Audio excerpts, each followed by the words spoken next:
जिया खान खुदकुशी मामले में सीबीआई कोर्ट ने सूरज पंचोली को बरी कर दिया है। विशेष सीबीआई जज सैयद ने 53 पेज के आदेश में जिया खान की मां राबिया खान को ही कटघरे में खड़ा दिया। कोर्ट ने पाया कि शिकायतकर्ता राबिया खान ने विरोधाभासी साक्ष्य देकर अभियोजन पक्ष के पूरे मामले को ही नेस्तनाबूद कर दिया है। शिकायतकर्ता ने खुद के अलावा सभी को संदेह घेरे में रखा। कोर्ट ने जिया खान को अपनी भावनाओं का शिकार बताते हुए कहा कि इस बात से इनकार नहीं किया जा सकता है कि मृतक नफीसा खान जिया खान में आत्मघाती प्रवृत्ति थी।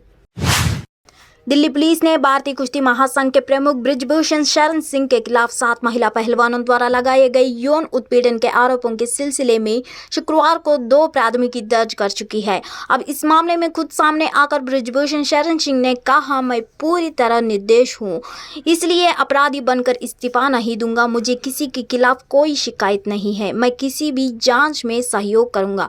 मुझे हमेशा एजेंसियों में विश्वास रहा है, मेरे समर्थक और मुझे विश्वास है कि मुझे न्याय मिलेगा।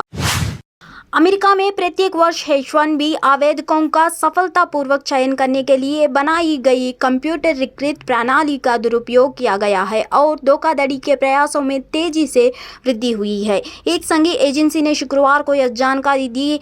H-1B वीजा के तहत अमेरिकी नियोक्ताओं को विशेष व्यवसायों में विदेशी कर्मचारियों को नियुक्त करने की अनुमति मिलती है। यह भी पढ़े। कर्मचारी भविष्य निधि संगठन यानी EFFO ने अपने एलिजिबल सब्सक्राइबर्स का ज्यादा पेंशन ऑप्शन चुनने का मौका दिया है। इसके तहत EFFO सब्सक्राइबर्स 3 मई 2030 का ज्यादा पेंशन पाने के लिए आवेदन कर सकते हैं। सितंबर 2014 से पहले रिटायर हुए कर्मियों के लिए पहले इसकी डेडलाइन 3 मार्च थी, जिसे आगे बढ़ा दी गई है। कर्मचारी पेंशन योजना 1995 के अंतर्गत एलिजिबल पेंशनर्स ज्यादा पेंशन की योजना का लाभ लेने के लिए अब 3 मई तक आवेदन कर सकते हैं। कर्नाटक चुनाव अब महज कुछ दिन ही दूर है। ऐसे में राज्य में बीजेपी का चुनाव प्रचार भी तेज हो गया है। इसी सिलसिले में पीएम मोदी कर्नाटक में आज रोड शो और चुनावी जनसभाओं को भी संबोधित कर रहे हैं। राज्य में चुनाव प्रचार करने के लिए हुमनाबाद की जनसभा में पीएम मोदी ने कहा, यह कर्नाटक को देश में नंबर 1 राज्य बनाने वाला चुनाव है। कांग्रेस और जेडीएस किसान विरोधी है। पहले कर्ज माफी के नाम पर धोखा हुआ। ऐसे में राज्य में डबल इंजन की सरकार जरूरी है। महिला पहलवानों द्वारा भारतीय कुश्ती महासंघ के अध्यक्ष बृजभूषण शरण सिंह के खिलाफ यौन उत्पीड़न के आरोपों के संबंध में दिल्ली पुलिस ने शुक्रवार को 2 प्राथमिकी दर्ज की। कुश्ती महासंघ के अध्यक्ष पर की गई एफआईआर की कॉपी खिलाड़ियों मिल चुकी है। एफआईआर कॉपी को लेने के लिए पहलवान बजरंग पुनिया और विनीश फोगट थाने गए थे। दिल्ली पुलिस ने भारतीय कुश्ती महासंघ के अध्यक्ष बृजभूषण शरण सिंह के खिलाफ पहलवानों द्वारा यौन उत्पीड़न के आरोप लगाए जाने के बाद 2 केस दर्ज किए गए हैं। प्रवर्तन निदेशालय ने विदेशी मुद्रा प्रबंधन अधिनियम प्रावधानों के तहत रविंद्रन बाइजू और उनकी company think and land private limited के मामले में बेंगलुरु में 3 परिसरों में तलाशी और जब्ती की कार्रवाई की है। कंपनी बाइजूस के नाम से पॉपुलर ऑनलाइन एजुकेशन पोर्टल चला दी है। तलाशी और जब्ती कार्रवाई के दौरान विभिन्न आपत्तिजनक दस्तावेज और डिजिटल डेटा जब्त किया गया है। फेमा की तलाशी से यह भी पता चला है कि कंपनी को 2011 से 2030 की अवधि के दौरान करीब 28 करोड़ रुपए का प्रत्यक्ष विदेशी निवेश प्राप्त हुआ है। Market regulator securities and exchange board of India यानी सेबी ने कार्वी स्टॉक ब्रोकिंग लिमिटेड और उसके प्रमोटर कुमांदुर पार्थसारथी को 7 साल के लिए सिक्योरिटीज मार्केट में हिस्सा लेने से बैन कर दिया है। इसके साथ ही उन पर 21 करोड़ रुपयों का जुर्माना भी लगाया है। सेबी ने शुक्रवार को जारी आदेश में कहा कि ग्राहकों की सिक्योरिटीज को गिरवी रखकर जुटाई गई राशि को KSBL ने अपने समूह की firm Karvy realty India limited और कार्वी कैपिटल लिमिटेड में बेच दिया था। बिहार के ससरम में बीते दिनों हुई हिंसा के मामले में पुलिस ने बीजेपी के पूर्व विधायक जौहर प्रसाद को गिरफ्तार किया गया है। सांप्रदायिक हिंसा के मामले में जौहर प्रसाद को उनके घर से गिरफ्तार किया गया है। बिहार में रामनवमी जुलूस ने दौरान नालंदा जिले के बिहार शरीफ और रोहतास जिले के ससरम में हिंसा भड़क उठी थी। इस मामले में अब तक 173 लोगों को गिरफ्तार किया चुका है। भड़की हिंसा पर लगाम लगाने की पुलिस ने काफी रखती बरती और अफवाह फैलाने वालों पर कई कार्रवाई के निर्देश दिए थे।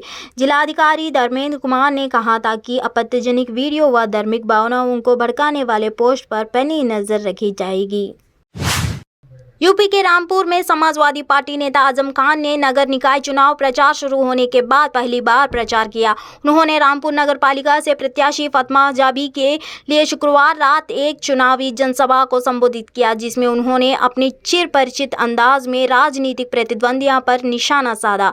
आजम खान ने कहा कि हमने यह शहर और सियासत का यह नक्शा उत्तर प्रदेश पर 4 बार कब्जा यूं नहीं किया। घर की मुर्गी दाल बराबर कुछ समझ लो, मगर 4 बार हुकूमत तुम्हारी मजबूत मुट्ठी के बगैर नहीं बनी है। भारत के विदेश मंत्री एस जयशंकर ने 28 अप्रैल को सेंटो डोमिंगो में कहा कि चीन के साथ सीमा प्रबंधन समझौते के उल्लंघन के कारण भारत चीन के संबंध असामान्य है। विदेश मंत्री एस जयशंकर 28 अप्रैल को सेंटो डोमिंगो पहुंचते थे। एस जयशंकर की डोमिनिकन गणराज्य देश की पहली आधिकारिक यात्रा है। विदेशी मंत्री ने ट्वीट कर कहा कि अपनी पहली आधिकारिक यात्रा के लिए सेंटो डोमिंगो पहुंचा। कांग्रेस अध्यक्ष मल्लिकार्जुन खड़गे की हाल ही में पीएम मोदी पर की गई टिप्पणी को लेकर बीजेपी कांग्रेस पर जमकर हमला बोल रही है। अब मध्य प्रदेश सीएम शिवराज सिंह चौहान ने बेंगलुरु के कांग्रेस पर निशाना साधा। एमपी सीएम ने कहा कि कांग्रेस विषकुंभ बन गई है, पीएम के बारे में जहर ही फैलाती रहती है। कभी कहते हैं कि मौत के सौदागर है, कोई कहता है कि सारे मोदी चोर है, कोई कहता है कि मोदी जी सांप है, कोई नीच बोलते हैं। असल में ये सत्ता जाने की चटपटाहट है जो बौखलाहट में बदल गई है। इसलिए कांग्रेस के विषकुंभ से जहरीले बयान निकले रहे हैं, मगर मोदी जी विषपान करने वाले नीलकंठ है।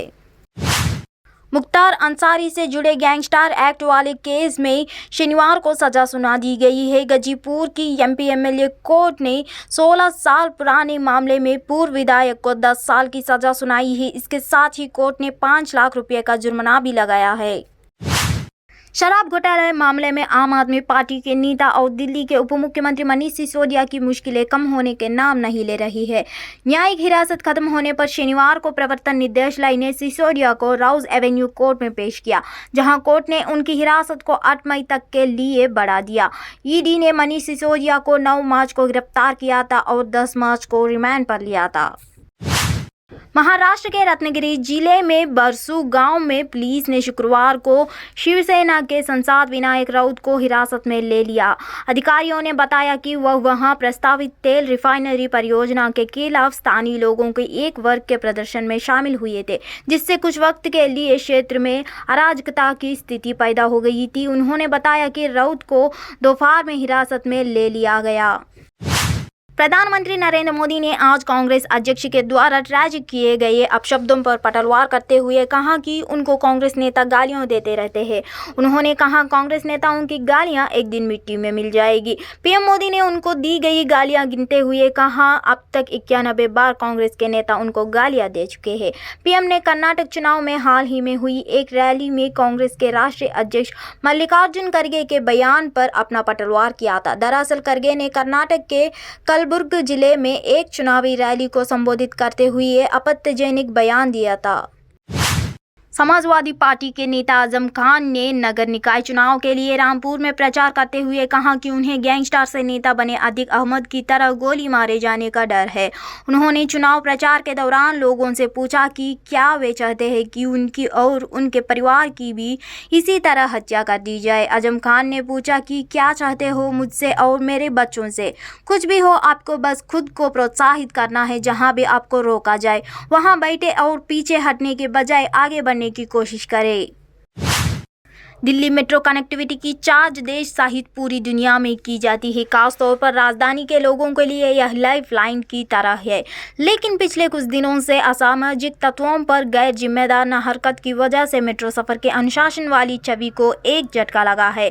अब सोशल मीडिया पर वायरल हुए दिल्ली मेट्रो के आपत्तिजनक वीडियो के बाद भविष्य में ऐसी घटनाओं को रोकने के लिए फ्लाइंग स्क्वाड की संख्या को बढ़ाने के साथ साथ चेकिंग अभियान को तेज करने का निर्णय लिया गया है। जानकारी मिली कि डीएमआरसी की ओर से दिल्ली मेट्रो में बढ़ते ऐसे अश्लील हरकतों को रोकने के लिए फ्लाइंग स्क्वाड की संख्या बढ़ाने के साथ ही साथ चेकिंग और निगरानी को और भी सख्त करने का निर्णय लिया गया है। झारखंड हाईकोर्ट ने केंद्रीय गृह मंत्री व बीजेपी नेता अमित शाह पर विवादित टिप्पणी करने का मामले में पेशी के लिए कांग्रेस नेता राहुल गांधी को स्थानीय न्यायिक मजिस्ट्रेट की ओर से जारी नोटिस पर लगी रोक शुक्रवार को बढ़ा दी।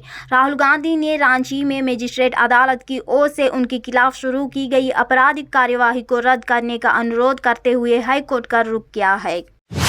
दिल्ली के मुख्यमंत्री अरविंद केजरीवाल के आवास निर्माण से जुड़े मामले में उपराज्यपाल विनय कुमार सक्सेना ने चीफ सेक्रेटरी से रिपोर्ट मांगी है। एलजी ने 15 दिन के भीतर रिपोर्ट सौंपने को कहा है। एलजी ने मीडिया रिपोर्ट के संज्ञान लेते हुए मुख्यमंत्री आवास के पुनर्निर्माण से जुड़े सभी जरूरी दस्तावेजों को संभाल कर रखने के आदेश भी दिया है। गौरतलब है कि इससे पहले दिल्ली बीजेपी ने मुख्यमंत्री अरविंद केजरीवाल पर अपने सरकारी आवास के सौंदर्यीकरण पर करोड़ों रुपये खर्च करने का आरोप लगाते हुए गुरुवार को उनके निवास के पास प्रदर्शन किया था। बीजेपी ने केजरीवाल पर 2020 से लेकर 2022 के दौरान यहां सिविल लाइन क्षेत्र में सरकारी आवास 6 फ्लैगस्टाफ रोड की मरम्मत पर करीब 45 करोड़ रुपए खर्च करने का आरोप लगाया है। यह हवेली की प्रतिकृति के लिए प्रदर्शनकारियों ने रिंग रोड पर चंडीगढ़ अखाड़ा से दिल्ली के मुख्यमंत्री के आवास तक मार्च निकाला।